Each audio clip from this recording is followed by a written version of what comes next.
Bonjour à tous et bienvenue sur Radio Gazou. Alors, dans l'épisode d'aujourd'hui, nous allons résoudre l'exercice numéro 9 qui s'inscrit dans la suite de l'exercice numéro 5. Pourquoi? Parce que dans l'exercice numéro 5, nous avons trouvé une bande supérieure qui nous permettait d'exprimer l'erreur d'interpolation. Et en fait, dans cet exercice, nous allons appliquer l'expression que nous avons obtenue à la fonction cosinus hyperbolique. Alors, l'expression de l'erreur que nous avions obtenue dans l'exercice numéro 5 était la suivante.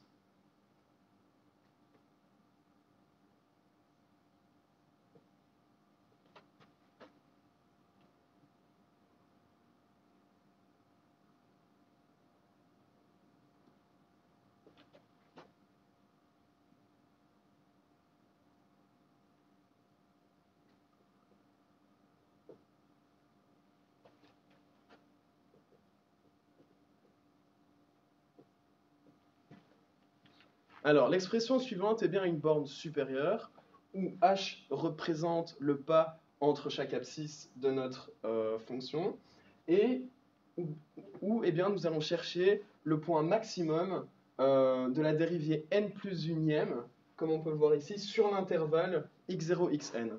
Alors, dans notre cas, on nous donne les abscisses, donc xk égale à 1 moins 1 plus k divisé par 2, où k va de 0 jusqu'à 4. Ce qui fait que dans notre cas, nous avons n est égal à 4. Et nous pouvons simplifier l'expression que nous avons obtenue ici au-dessus. Donc, nous obtenons que dans le cas de l'exercice, une borne supérieure de l'erreur pour notre fonction est la suivante. H exposant 5, divisé par 4 fois 5, ça nous donne 20, fois le maximum pour x appartenant à x0 à l'intervalle x0, x4 de notre fonction, où nous allons évaluer la dérivée n plus unième sur l'intervalle. Alors, la fonction qu'on nous demande ici est la fonction cosinus hyperbolique. U de x est égal à cos h de x. Une autre manière d'écrire cette fonction est de l'écrire de manière à utiliser les exponentielles. Et on peut donc écrire que cos h est égal à e exposant x plus e exposant moins x divisé par 2. Alors, une des propriétés à connaître pour cette fonction est que la dérivée de cos h est le sinus hyperbolique.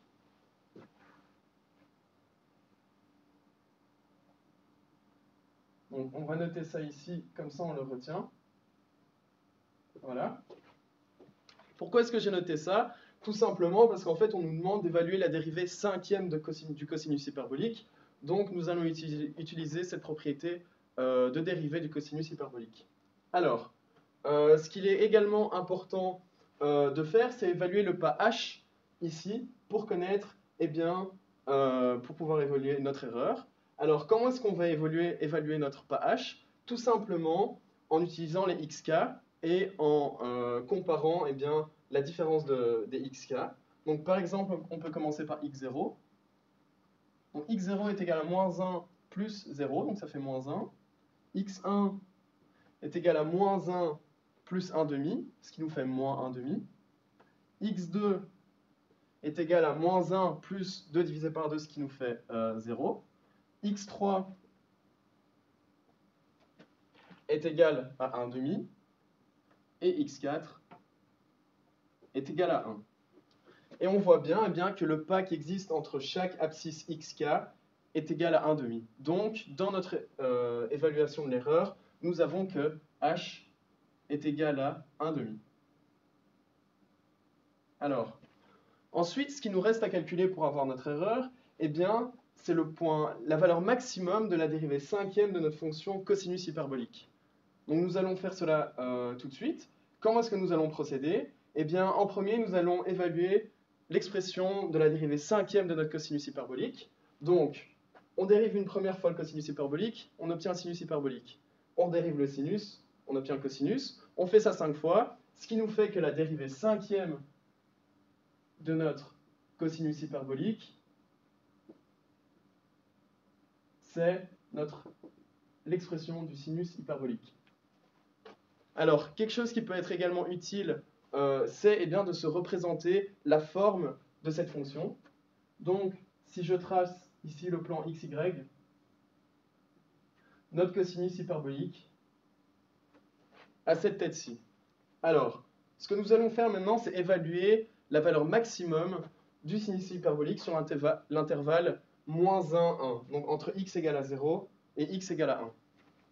Donc imaginons nous avons moins 1 ici et 1 ici. Alors, un petit truc, c'est qu'on voit directement eh bien, que notre fonction sinus hyperbolique obtient sa valeur maximum en x égale à 1. Donc ce qu'il nous reste à faire tout simplement, c'est de remplacer x par 1 dans l'expression du sinus hyperbolique. Vous pouvez calculer cela soit à la calculette, soit en utilisant l'expression des exponentielles du sinus hyperbolique, qui est la suivante.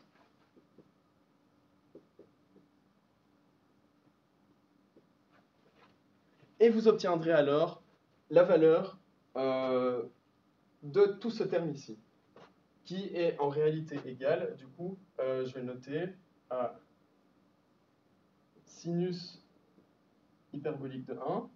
Et ça, sa valeur numérique, c'est égal à 1,1752. Alors, maintenant que nous avons évalué eh bien, la valeur de ce terme-ci et la valeur du pas h, nous pouvons obtenir une estimation de notre borne d'erreur. Donc, je vais noter ça en autre couleur. Si je reprends ce que nous avons ici, nous avons que 1 demi exposant 5 divisé par 20 fois 1,1752 nous donne 0,0019. Ce qui nous a donc permis eh bien, de calculer la bande supérieure de l'erreur pour cosinus. Alors, cet exercice comporte 3 énoncés qui sont en fait plus ou moins la même chose. Vous avez maintenant le développement pour faire le premier. Les deux suivants se font exactement de la même manière. Donc voilà. Eh bien, je vous souhaite bonne chance pour résoudre les deux suivants qui ne sont pas tellement compliqués. Et à la prochaine pour de nouveaux podcasts sur Radio Gazoo. Merci.